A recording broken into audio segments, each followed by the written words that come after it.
All right, thank you very much. I want to thank the organizers. This is very, very exciting. I hope that a few years from now we'll look back on this day as when everything really got started in the AI space. I also want to give a quick note to Charles and his work. We converged on the name memory machines a few weeks ago, and it turns out that he's been using memory machines for many, many years. But anyway, we'll get to that. I want to talk about the memory singularity and perhaps give you a little bit of a different perspective on how we are thinking about memory.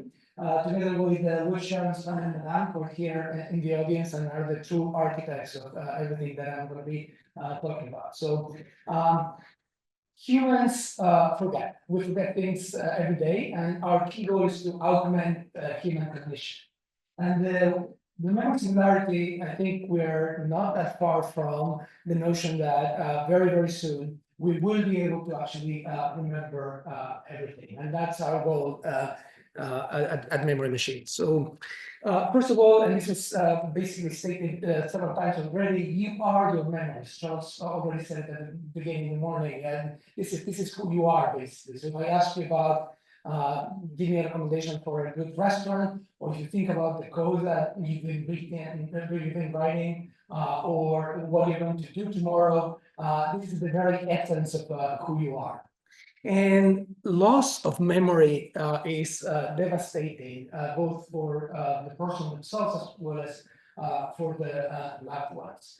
But memory loss is not just restricted to old people. It turns out that all of us forget things constantly. In fact, there are many quantitative studies that argue that we forget a huge amount of the information that we interact with on a daily basis.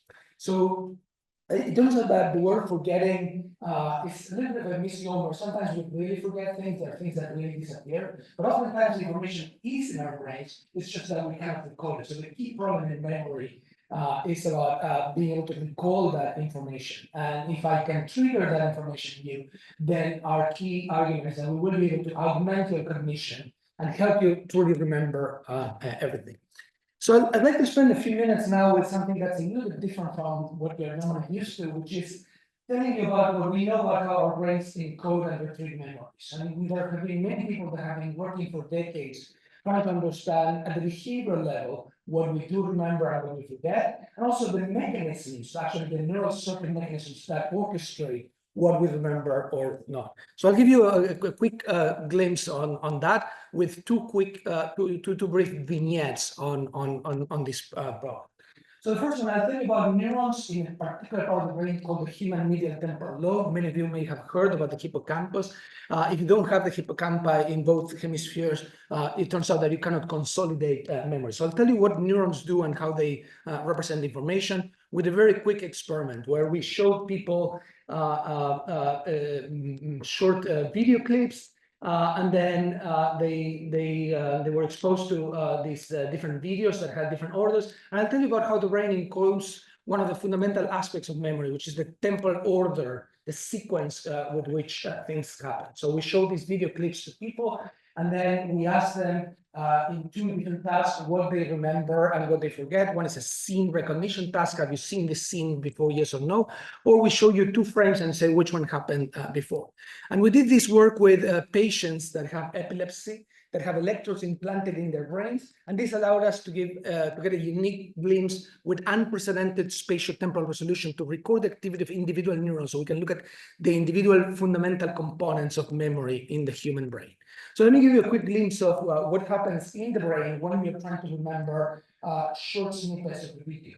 So what you're seeing here, many of you may not be familiar with this format. Each of the tiny dots over there corresponds to the action potential, that is the fundamental unit of activity of a neuron in the hippocampus of one of these patients, while they're looking at the first event, order one, in one of these movies, okay? And so you see that this neuron was activated after that dashed line, which corresponds to the onset of a new event in memory.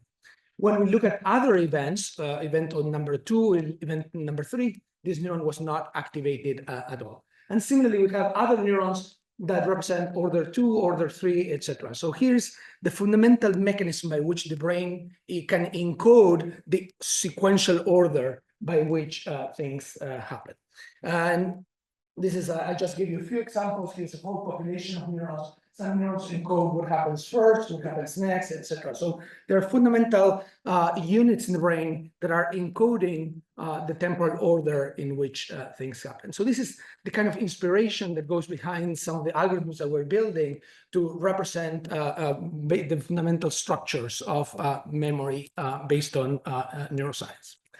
I'll jump gears now to another vignette where we studied what people do and do not remember. And this was a behavioral study where we built very simple machine learning algorithms to actually predict what people will remember or not under different circumstances. So in one of these experiments, we had people watch a TV series, in this particular case, a TV series called 24, and we registered with very high resolution basically every part of the movie, what people do or do not remember at different time points after watching this TV series. So what you're looking at here is a particular fragment of that movie from one of the episodes of this TV series from frame 55,000 to 56,000 or so. And each of the ticks corresponds to one particular event and whether people do remember that or not. This is participant 51. Here are 51 participants. And you can see that there's a huge amount of consistency from one participant to another in terms of what they remember or not. So here, in this case, this is the average across different participants. This is for another episode. And so we can measure very densely what will be remembered and what will be forgotten. And then we can build basic AI models to predict what's memorable or not. This is basically, I won't go into a lot of the details, but basically this is a combination of computer vision, language, trying to decode from the content and predict exactly what will be remembered or not. Here we can predict with about 75% accuracy for a single event and for a single person what's memorable and what isn't memorable.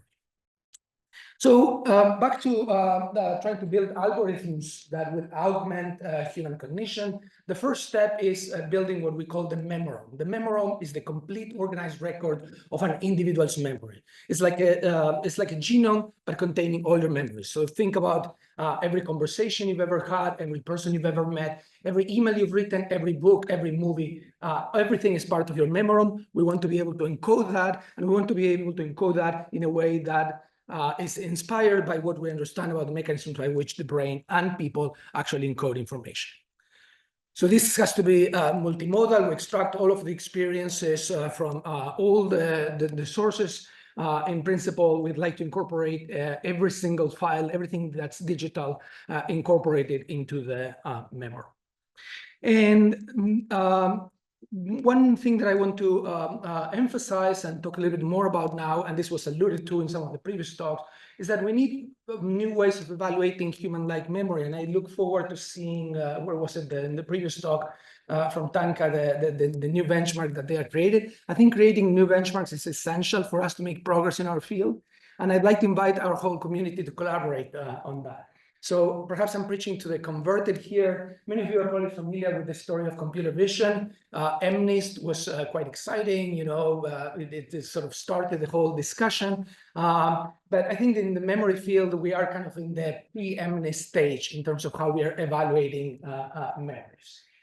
So ImageNet, with all the caveats, we can criticize ImageNet in a lot of ways, but ImageNet has been quite transformative in terms of being able to push the frontiers of computer vision. And that sort of ignited a whole era that transforms sensory intelligence.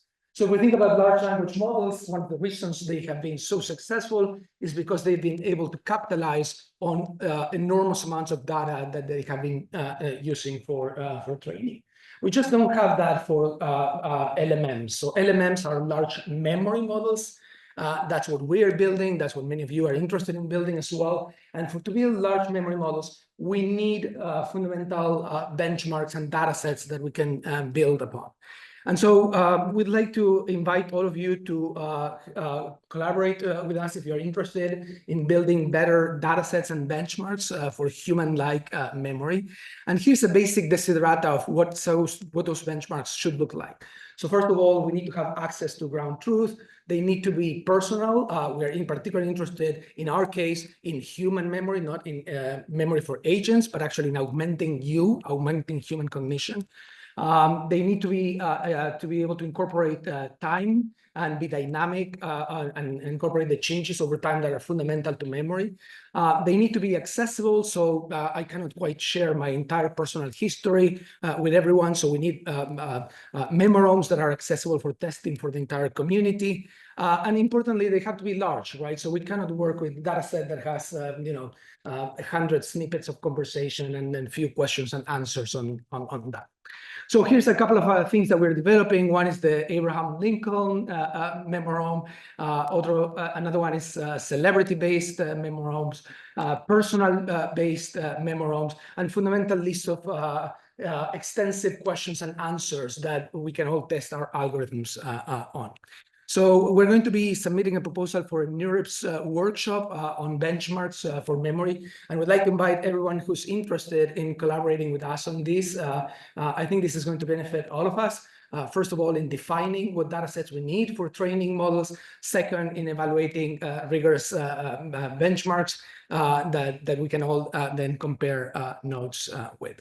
So just to close, our vision is to endow humans with perfect and infinite memory. We want to augment human cognition. We want to make you superhuman. And to go back to the title, we think that we're not very far from what I call the memory singularity. Perhaps it's a bit grandiose to put that on par with penicillin, the DNA double helix, and the moon landing. But I do think that all of our lives and the world will be transformed in a fundamental way, the day we can actually truly remember everything. And I think that we actually have the tools to build that and to allow and enable all of you to remember absolutely everything. Here's part of our team, half of which is actually here, and I'd like to encourage all of you to talk to them, and I'll stop there. So thank you.